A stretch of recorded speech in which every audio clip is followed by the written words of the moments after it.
Good morning, ladies and gentlemen. Eddie Marcus here again.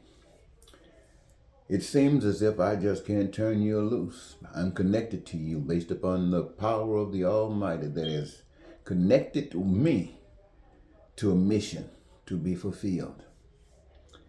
It's what, about 5, maybe 6 o'clock this morning. I've been tossing and turning. In fact, I've been up all night, couldn't sleep. And you can imagine, was on my mind. And I'm trying to figure out, what is it? Asking God, what can I do? How can I do it? What am I to say that's to make a difference?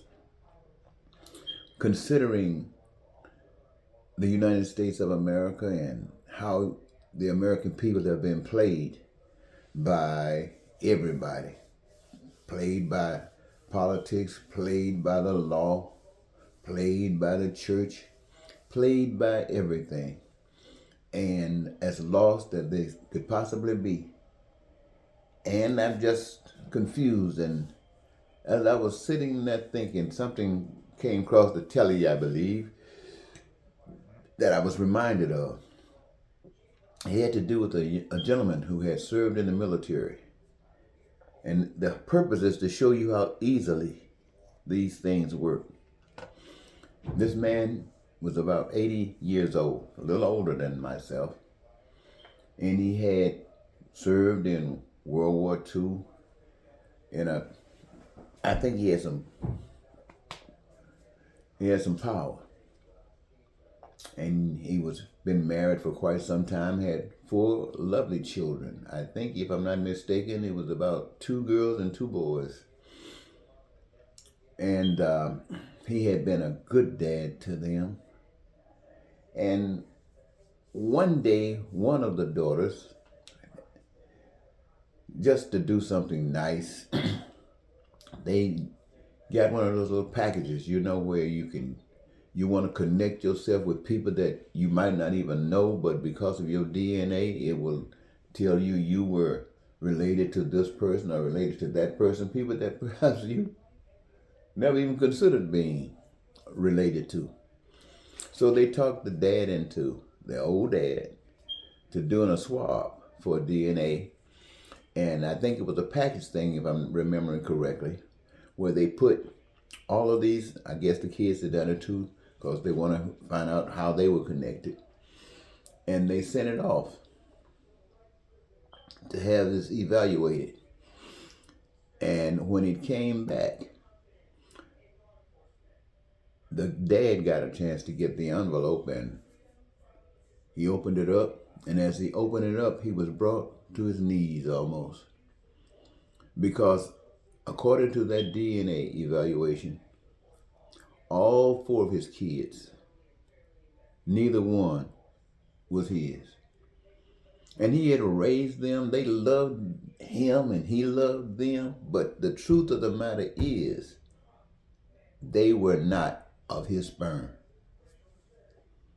And that was devastating to him. To make a long story short, he ended up killing his wife, and found out that the true sperm provider for those children was one of his best friends, old too, like him now.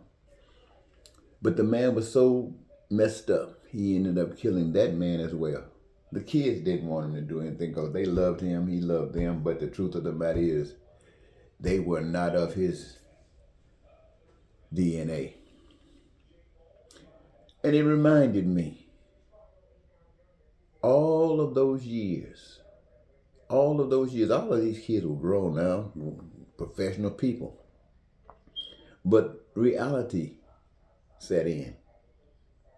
They had a different dad. Make a long story short, what does that say? That says, when you are taught something, that's what you are taught. And that's what you know, or think you know, or maybe just what you believe. So what the message that I got out of that God wanted me to tell and say to you is this.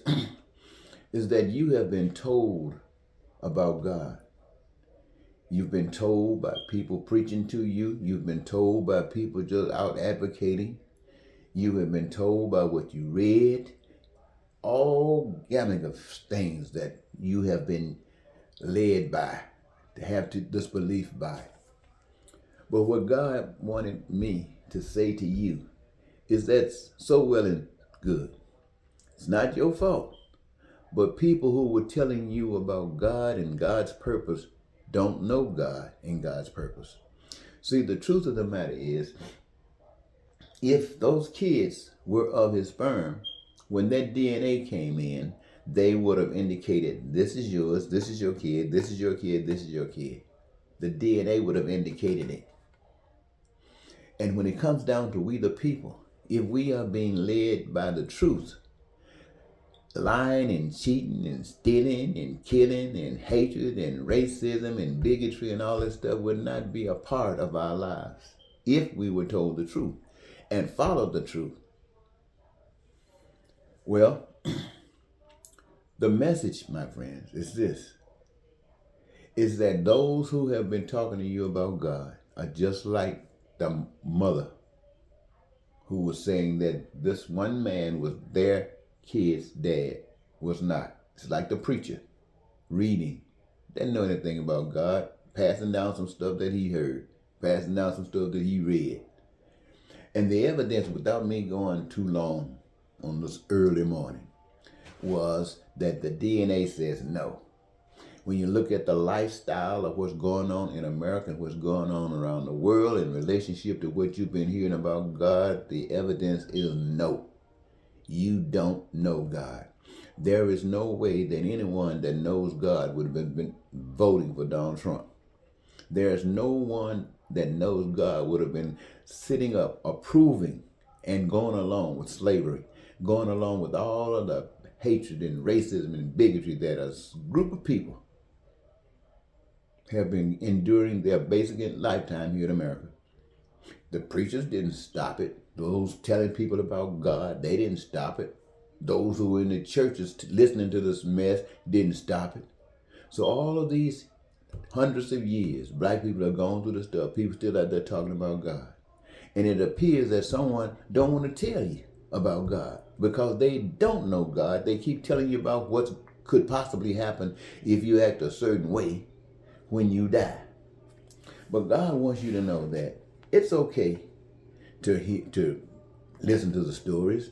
They have their purpose. Even if the story was painted on a wall somewhere, or painted on a cave, it has its purpose. Might be the truth, might not, but it has its purpose. But God's purpose for us is to know God. God didn't just make us to be thrown out here like trash. God made us to be representatives of God, just like the earth represents God, just like the sun represents God, like the moon represents God, the oceans, the seas, the valleys, the fruits, everything that represents God, we were supposed to represent God in a human form. In a human form. And God prepared that would not be a problem, because all of us basically have the same requirements for survival: food, clothing, shelter, education, health care, and these kinds of things. We want our needs, our wants, and our desires met, to live in peace and be prosperous and free and joyous and happy, and to live our dreams. God made that possible. Possible, my friends. All of the resources necessary to do all the things that humankind would ever want to do have been given to us freely. And the different things that we have engaged ourselves in caused the manifestation that came from the Spirit of God through individuals that God designed it that way. And all this that God had prepared for us to do, that we might live on this earth in these bodies during these times as if we are in heaven, would be met by each of us engaging ourselves in the process of producing that. Each of us having a career, a job that gives us our greatest joy, so we wouldn't get fed up. And we just utilize the resources, doing what we do that gave us our greatest love. And having done that, creating this, that each of us in America, my friends, and all over the globe could live in peace, never having to lie and cheat and hate and racist. But you never heard that. They don't even tell you that in church. I've been trying to tell you for 40 some years, and it's been a difficult task because nobody wants to hear it. The government does not want it said. The church does not want it said because it's not what they're doing. And so you, the people, don't know any better. You just buying into stuff like Trump people buying into Trump. Hear that for so long, they think it's righteous, bragging on it. You got church people that are saying God sent Trump to save America. God sent Trump to free white people from the fear that they have of black people. You name it. So my friends, I just want to say to you this morning, you've been lied to. You've been lied to. Where is the peace and prosperity and freedom and joy for everybody? See, it's not just peace and prosperity and joy for some. It's for everyone. Now, I recognize that everyone possibly might not accept the message, but some will. And those that will be known by the things that they engage themselves in, about what is important to them. They know that you need food and clothing. They'll make sure that you know it. They will make sure that you know you might need education and health care, and they will make sure that you know it. But they don't just make sure that you know it. They strike out trying to make sure that you're guaranteed to receive it so that you can know what actions to take to cause those things to come about. That's what love is. But that doesn't happen anywhere on the face of the earth. People who might benefit from the kinds of things I've said, they're only concerned about themselves. They don't care about you. All you have to do is look at MAGA in the United States. Use the United States for an example. Look at MAGA and Trump. You see how they respond to people of color? You see how they respond to America and privilege and stuff like this? And they think that they're serving God. They think that they're serving God. Black people going through the suffering, they know that you couldn't be serving God, treating them like this. But then they don't know what to do because God requires that they do not accept it. And when you don't accept it, you might have to go through some changes. Changes that you would have to have a connection with God to be courageous enough to go through. And by not having that, you're just indicating that you caught up in the lie as well. So when I think about America, I think about what Donald Trump has said he's going to do to people in America.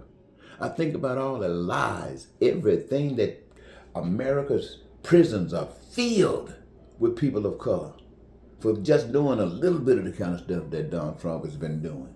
And having done all the things that he's done, the justice system, the government, everything has allowed him to walk around as if he was untouchable. And not only that, by doing that, they allowed the people who had been lied to most and bought into all those lies, put that man back in office as king of America. A big lie, a big demonic force sitting across the top of America. And the world sees America now as a big demonic force.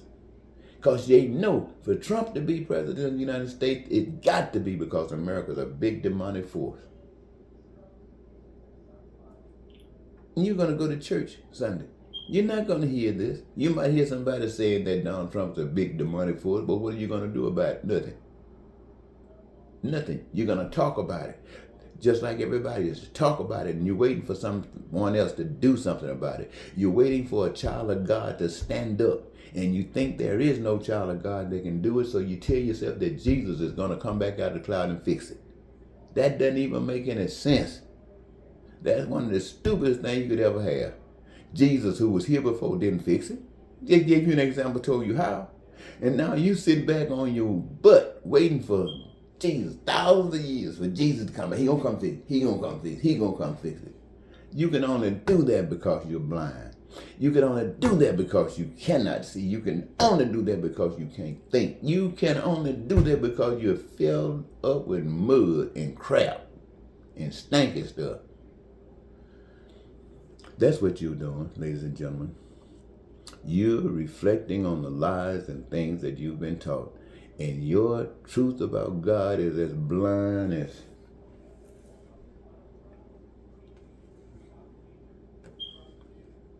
Think about it.